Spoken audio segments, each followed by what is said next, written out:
I'm going to show you the proper feeding and care of a game changer harmonica. If you usually play one of these, there's some things you need to know to keep this running right.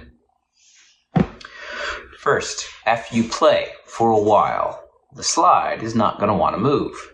It will stick. You can minimize this by first not having a bunch of sugar or whatnot in your mouth. So rinse your mouth out before you play, or even better, brush your teeth, and then rinse it out after that. So if you do that, that'll help and make it so that it sticks less. Second, if it does stick, what do? You need one of these. This is made for eye drops, right? But it is just got distilled water in it. I got this on Amazon. I think I got a package of 5 of them for as many dollars, about $1 a piece. Fill it with some distilled water. I recommend these over an eyedropper because it's only one part to deal with. So you put it right here, like that, and get a little bit of water in there, right? You let it get down, and then you do the same thing on the other end.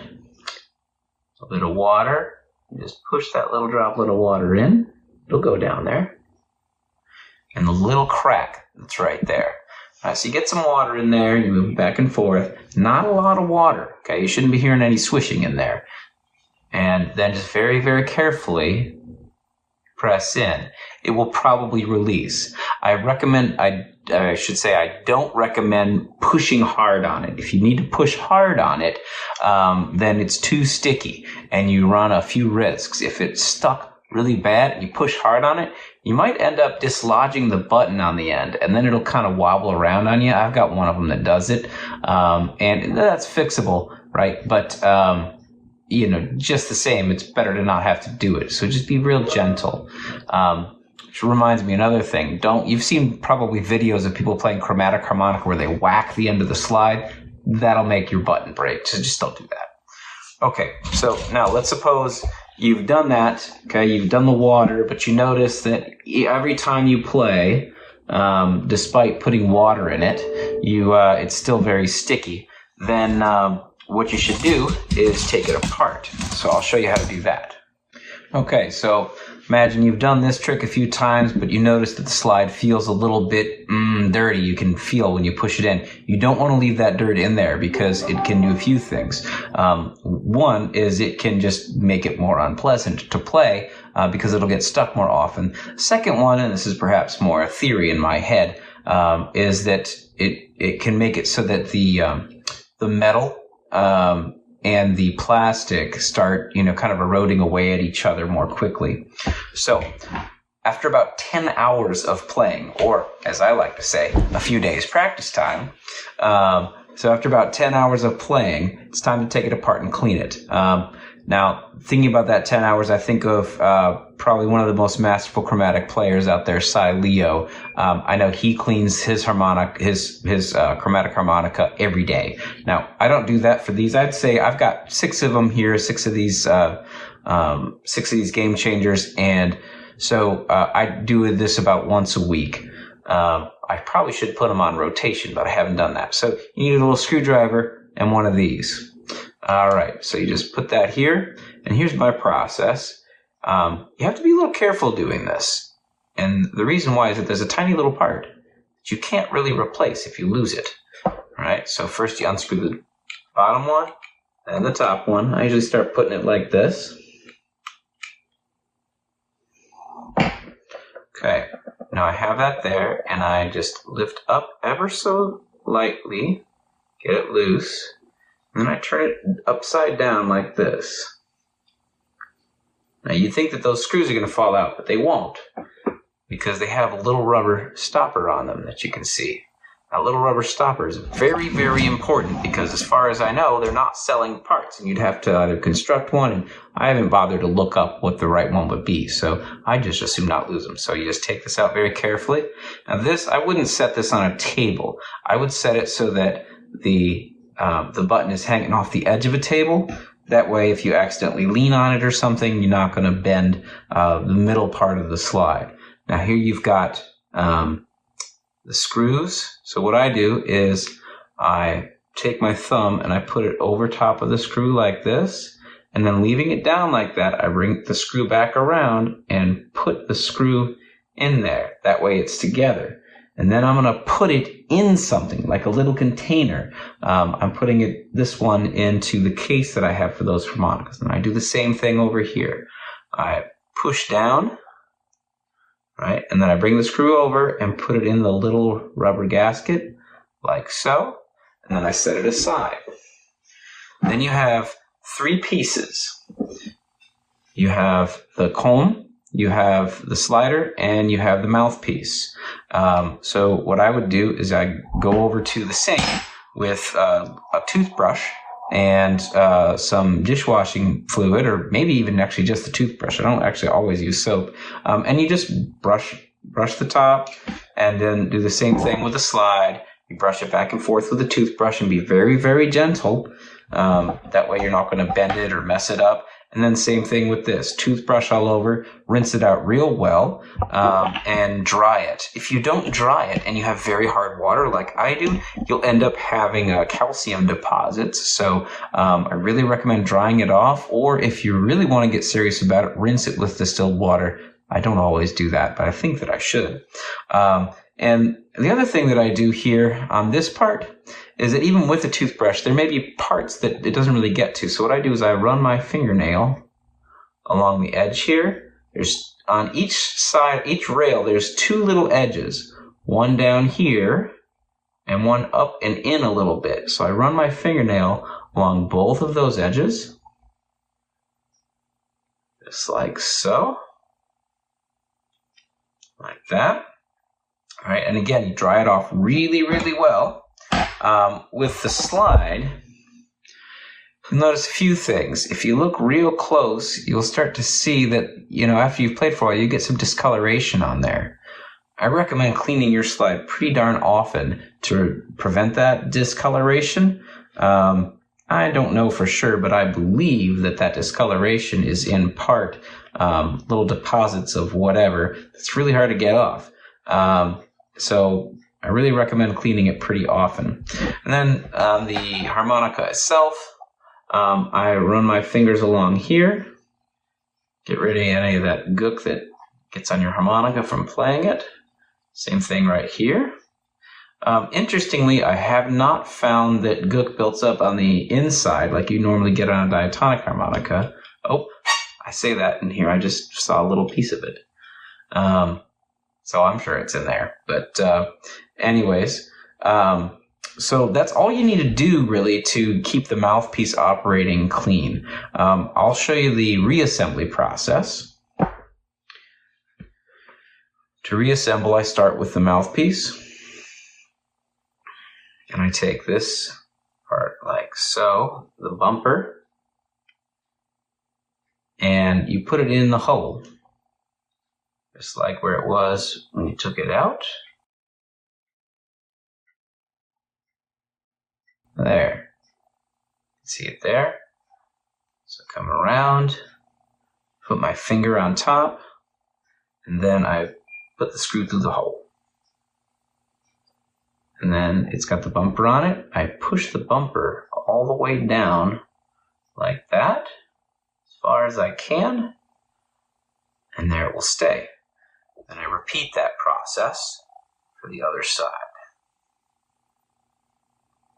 You could vary. You could put the screw in first and then put the collar on it, but I just, that little bumper, it's really tiny, and so I just keep my focus on that so that there it is again. I put the bumper in there. I push the screw through the hole and the bumper, and then push it down like so.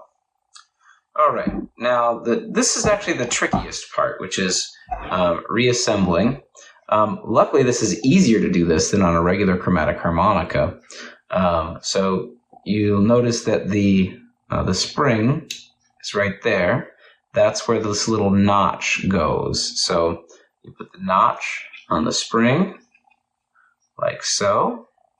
Oh, it fell off. It's going to do that a bunch while you try this. All right, so you'll also notice here that hole is kind of partially covered up. So as you do this, you have to push the slide in ever so slightly, and that can be a little bit challenging. When you put this on, see the side that has the slot on it? Okay, see this slot that's right above the screw? That's the part that goes over the spring. So you got to make sure you do it like that. It's not like those Hohner chromatic harmonicas, older ones, where it's a symmetrical mouthpiece and you can turn it upside down. It's not like that. So I think I usually do it like this. It doesn't really matter because those bumpers keep it in close. So it's a little bit tricky. So I'll see if I can show you my way. So you got to get that thing lined up on the spring and then let those pieces fall right into place. I like to hold this end down a little bit. Well, I know that this is on the spring by just tapping it ever so slightly. And then I screw it down, but not very tight. I keep it pretty loose, right? And then I check to make sure that it's still on the spring. If it's not, I take it apart and do it again. All right, but this one is, so I don't have to do it again. So yeah, you close this end first, screw it down, but not hard, not even finger tight, so like a little loose. And then come and do this side. All right, now the next question is, how tight should you make it? I think what I do is I think about, I want maximum air tightness. So what I do is tighten it, push it, and if it stays in, I say, that's too tight. So then I unscrew it a little tiny bit at a time until it pops out. And then I check. Hey, that's working. Now I do the same thing with this side. Tighten it until it sticks. Then ever so slightly release. And I have it as tight as possible without it slowing the slide down. Now, the other thing that I didn't mention earlier is that this water trick, if you do it every time before you play and every time after you finish playing, then you'll have fewer instances of it sticking. So I'm going to go ahead and do that now. All right, get some in there. And also put something on the other side. So watch it go down. Crack there. All right, and work the slide a bunch of times.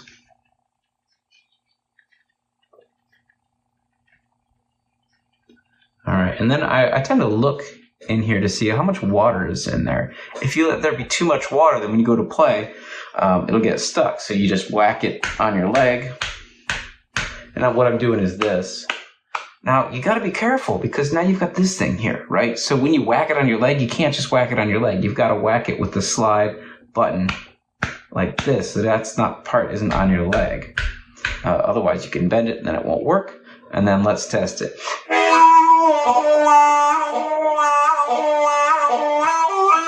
It works. Oh, wait, I should check the slide.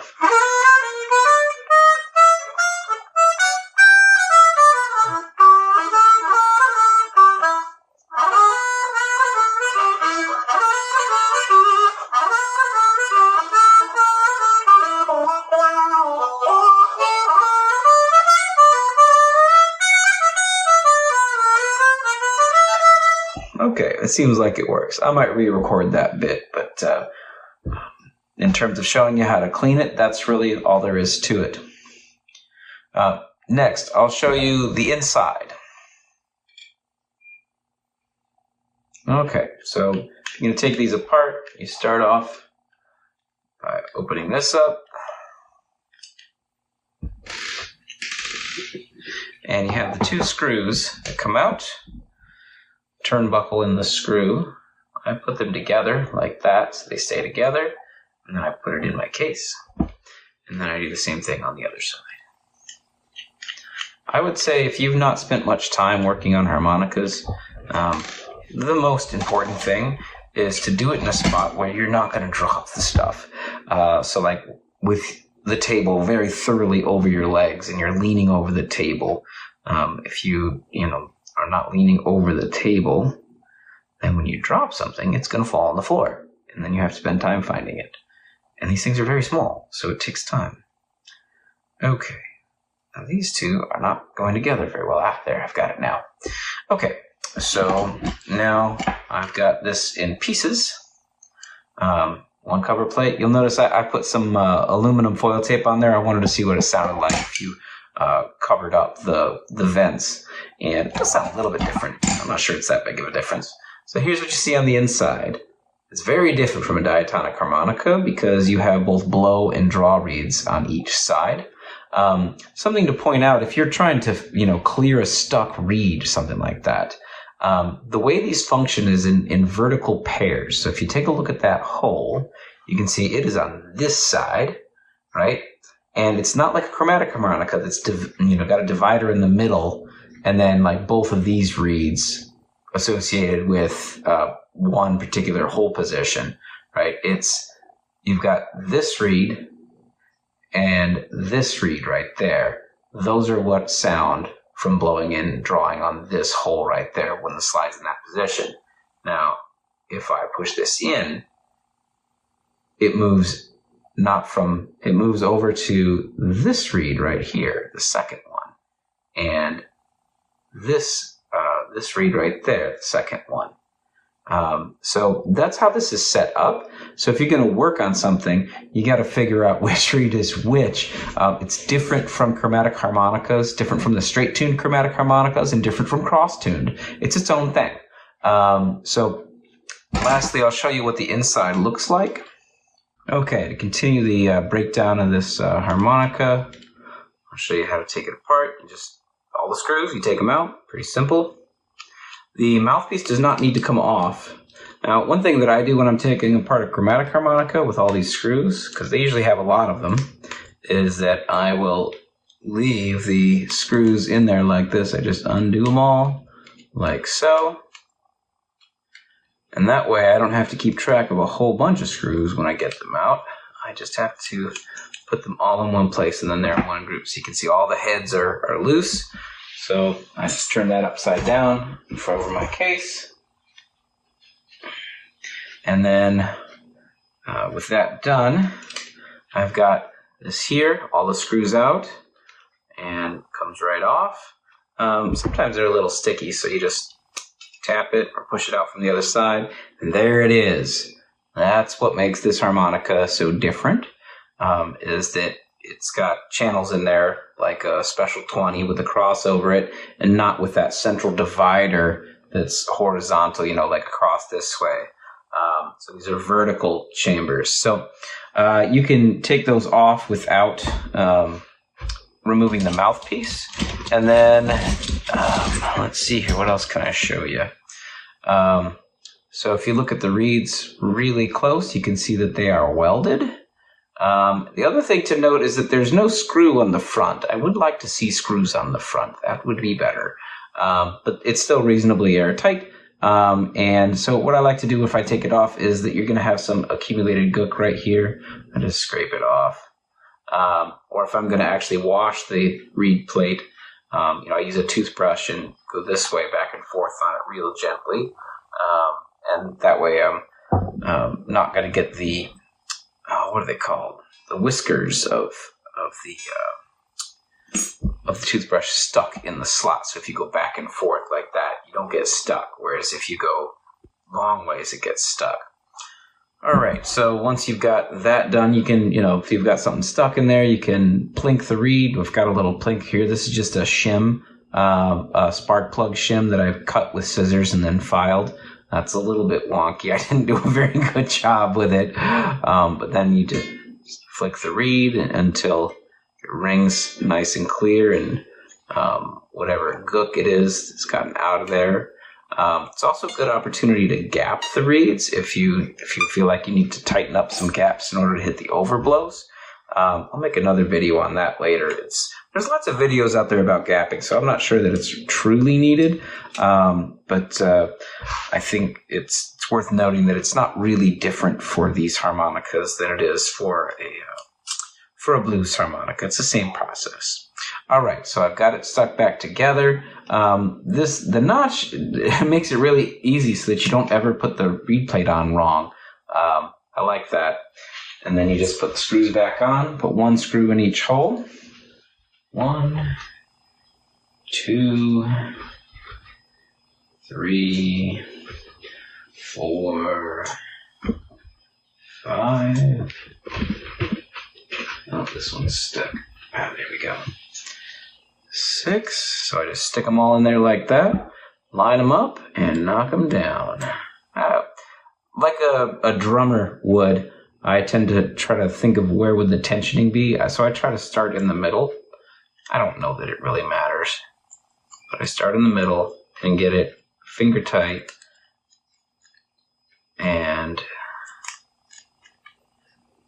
I do it in this kind of a pattern where I'm tightening it from the inside out. And once I have that on there correctly, I usually actually go back and loosen them up one more time. Like that.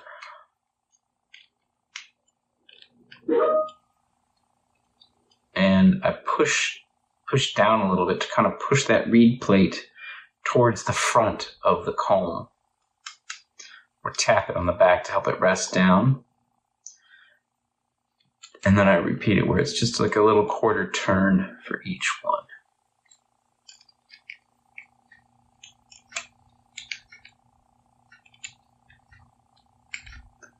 All right, and you don't need to get it too tight, just enough that your fingers feel like it's stopped. If you do it too tight, you'll actually make the harp less airtight. Okay, and then I usually play it after I got it on. I check the overblows.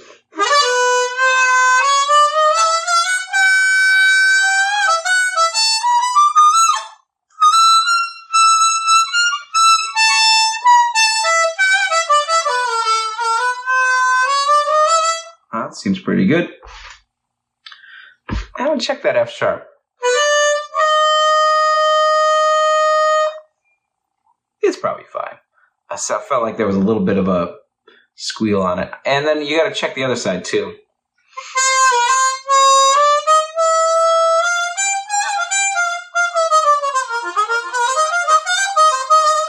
Okay, it's all fine. And then you put the cover plate back on. There's nothing special about how you do that. You just put it on like so. You put the screws in there. That's really all there is to it. So there you have it, the proper feeding and care of the 10-hole Richter-tuned chromatic. The new one's on the market. Game changers, they're called. And, I broke my own rule. I dropped my screw. I guess that's how I'm going to end the video. So anyways, I'll show a little bit more about how to maintain these things, specifically around gapping reeds. If you're struggling with overblows, gapping is the key. So I'll create one of those later. Have a great day.